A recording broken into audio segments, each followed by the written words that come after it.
talking about cool projects on a very international point of view today. We're talking to Cristobal Mora, co-founder of Twin Force. This is a technological company with headquarters in Spain.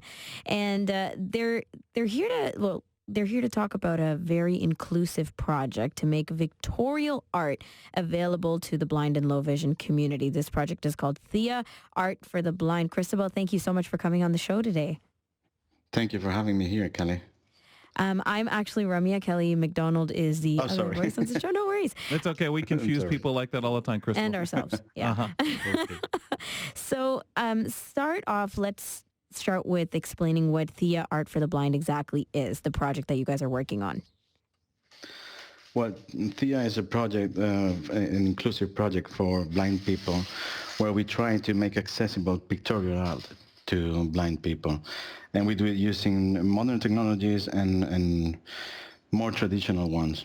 Okay, we sculpt the paintings in 3D digitally, and then we print them with 3D printers and make the artworks so they can be touched. Okay, and after that we make a mold so that we can reproduce it with resin, because it's much easier and faster to reproduce it with resin than with 3D printing, which takes a long time. Right. And then also it's very good because touching things, they get used and worn out, and this way you can easily make another reproduction in a couple of days and just replace it in the museum. Okay. So that's amazing. So the replicas will be available at the museums as well?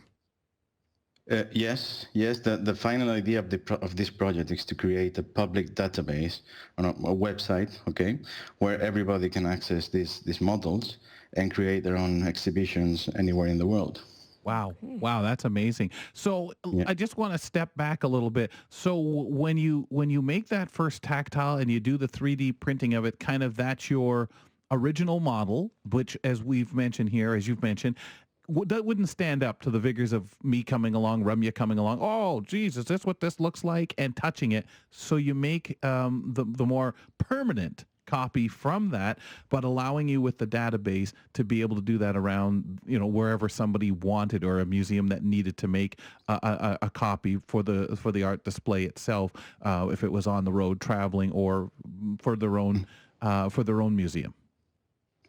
Well, yeah, the reproductions, this depends on how technology evolves. Mm-hmm. At some point, it will be much easier to create faster reproductions with newer technologies, no? Yes. The important thing is that you have the 3D model, that you have a digital 3D model, because from it, you can, with all these extrusions and resin technique, printing techniques, and the future ones that we still don't know about, this will get much faster probably, and you will be able to create their copies whenever you need them. Yeah. Is this the first idea, like the 3D printing and the, what do you call it, the resin?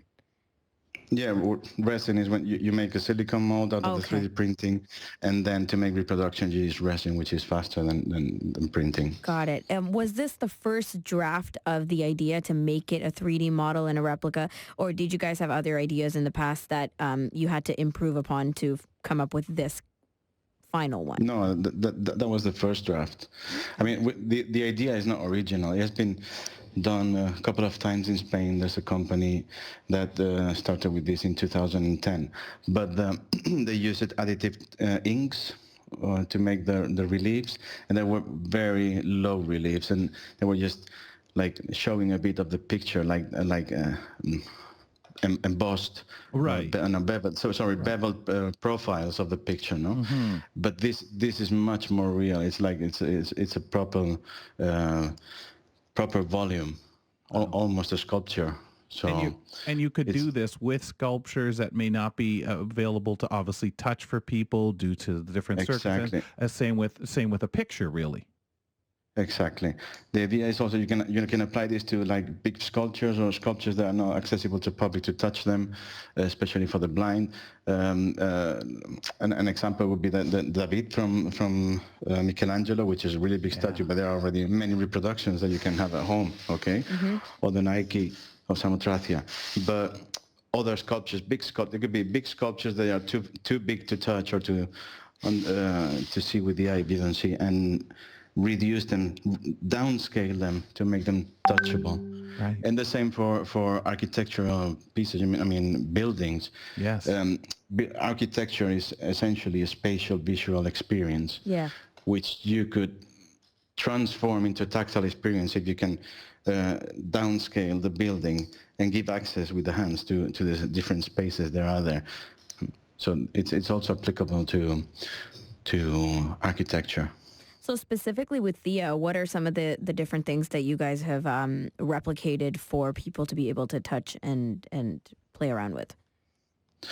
Well, right now we have this prototype. We're working on this prototype of an artwork that's in the Thyssen Museum in Madrid, in Spain, and we're already working in the Munch Scream. We already prepared the digital restoration of the masterpiece to start sculpting it in 3D, and we have a list. But our idea is to make this. How would you say it? An exposition that moves around Spain, okay? Right. Okay. So we decided to make 21, we chose out of our criteria 21 masterpieces from the history of the art, and we are doing them one by one. It takes a lot of time and a lot of money. So we started with the prototype, and now we're working on Screen Munch. But on our website we have a list of the 21 masterpieces that we're going to work on. First of all, it's interesting too, because you think of obviously the old and new technologies and stuff that we haven't even seen in the future that will lend itself to this kind of a project. How do you find the reception, especially when you get into some of the artwork that isn't touchable because of being fragile, just things people aren't allowed to encourage the rarer stuff, and the acceptance, we need a 3D digital so that we can make copies for the blind. Is the exhibition touring around the best way to introduce that to not only individuals like ourselves or people, but mainly the museums, to kind of get them on board with, yes, this is a project to get behind? Yeah, everybody loves the idea. I mean, all the museums we talk to, all the institutions, that, for example, institutions that we have here in Spain that deal with blind people, they all love the idea. They think it's amazing. So the acceptance is very high. Now, the acceptance of the idea, the acceptance of the implementation, it takes a bit more courage. So, especially when you talk money. Yeah, exactly. Everybody wants to have it, but nobody wants to pay for it. Yeah, it's difficult. It's risky, and it's expensive. But I think the end objective is worth it. Collaborations, though, are you working on making this more of a broader project with collaborations and partnerships with others to make it as big as it can be? Yes, that's in the roadmap. We're probably going to try with the crowdsourcing, and we are also getting sponsors now. We got sponsored 2 weeks ago. We got sponsorship from one of the biggest and more known Chinese 3D printer companies, Creality. Okay.